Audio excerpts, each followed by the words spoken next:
welcome to a video on the top 10 things I wish I knew when I first started using SAP Business One. When I first started using SAP Business One and when I was learning, there are some things that were taught to me that made it easier to navigate and easier to use. And with that being said, I wanted to share those with you today, and we'll start out by going with number one. Number one, closing all windows. Whenever you have multiple windows up, can often get pretty busy on your screen, and instead of clicking close on every single window, you can simply go to Window, Close All, or Close All but this, meaning you'll leave open your current window. Now if we hit Close All, it will close everything and you go back to scratch. Number two, common functions. You can set common functions up on your cockpit in order to create a quick link for menu items. To add menu items, you can click, drag, and drop onto common functions for easier access. To add this to your cockpit, we'll click our pencil, the plus sign, we'll filter to Others, and once in the Other section, we'll click the Add Tile to Group for Common Functions, and go back, check mark, update my cockpit, and common functions will be added. Number three, the ability to search all with an asterisk symbol.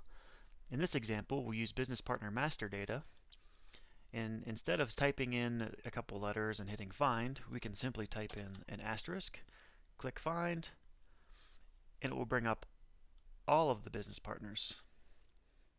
And this works for several other fields within Business One. Number four, how to identify table names within SAP Business One. To view table names, we'll click View and System Information.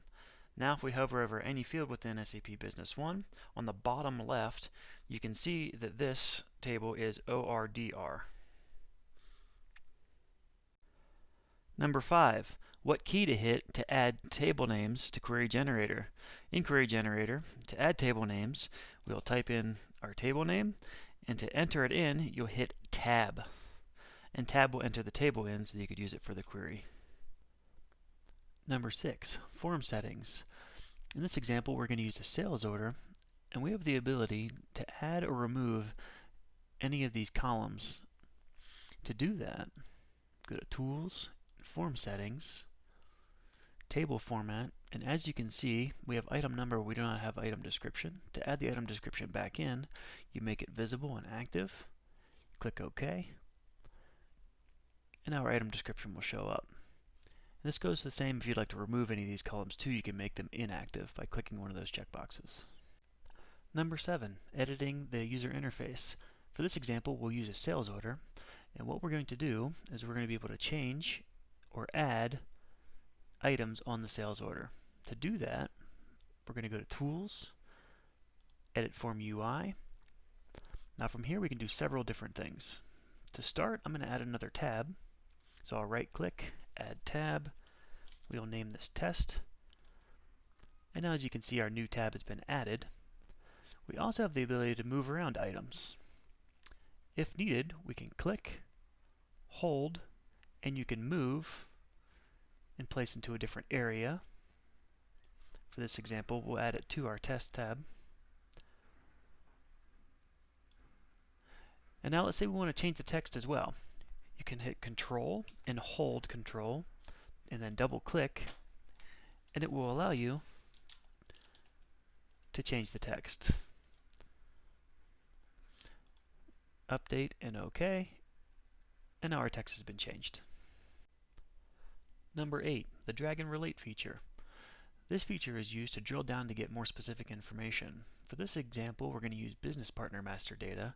Now what I can do is by clicking in the menu under Drag and Relate, and I already have this set up to go under Sales, I'm going to find Business Partner Master Data, and if I click and hold on the code, I can pull it over here to the menu on the left, and I can get more information wherever I would drop this. For this example, I'm going to drop it down on AR invoice, and it's going to pull up everything related to this business partner and every AR invoice that's available, whether it be closed and or open. Number 9, the copy to and copy from features. For this example, we'll use delivery. To start, we'll select our customer, and it'll bring up a list of our customers. We'll choose MaxiTech for this example, Now we have the ability to copy from. Now we can copy from any of these different areas here. For this example, we'll use sales orders, and we'll scroll down through our list of sales orders, and we'll click one of these. It's going to bring over the sales order into the delivery. Now we can add our delivery, and our delivery has been added. Now we can move on to the copy to feature. We can click copy to, and we can send it into any of these areas. For this example, we'll send it to an AR invoice, and then we'll add our AR invoice. Number 10, the Open Items list. The Open Items list can be found in the menu on the left in several different areas, or by typing into the menu, Open Items list. Now, once in the Open Items list, you have the ability to go into several different areas and find all the open items. For this example, we'll use sales orders. And in here, you have the ability to drill down into certain documents and complete them as necessary. Now, another feature, you can also select multiple,